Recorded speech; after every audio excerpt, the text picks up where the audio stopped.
Hello everyone.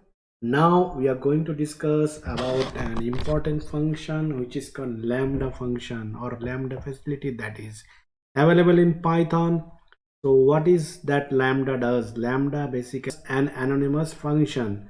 So in Python we used to write def keyword for whenever we write function we write def keyword, but in case if you use the lambda keyword, then there is no need of writing def keyword, and this can be done anonymously. So whatever this anonymous function facility in terms of lambda is available in Python.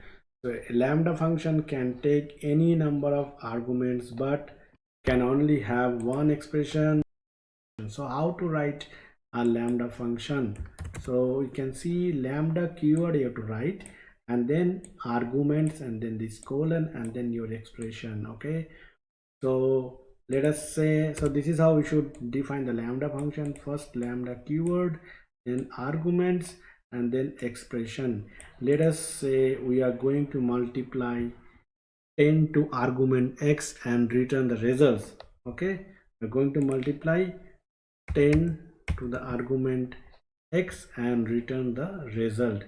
So in such situation, how to write or how to take the advantage of lambda function? So here we are going to multiply 10 to argument x and return the result. So we can write a lambda function over here, and then you see here this is the argument x, and argument is multiplied by 10.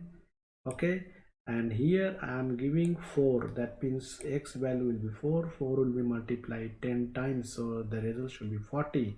So let us run it. So you can see 40 results have been turned up. So this is how you should write lambda function. Now lambda can take multiple arguments. So let us see. So this is the example.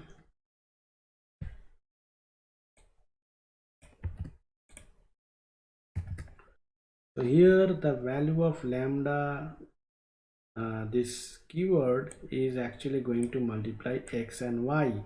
So if you multiply x and y in terms of 5 and 6, so result should be 30 and it should be printed. Okay, so I'm passing here 5 and 6, but the thing is that here there is no definition, name, or nothing is there. So directly anonymously you can actually multiply 5 and 6. So 30 results have been turned up. So this is the beauty of lambda function. I hope you have enjoyed. So please subscribe to my channel. Thanks for watching.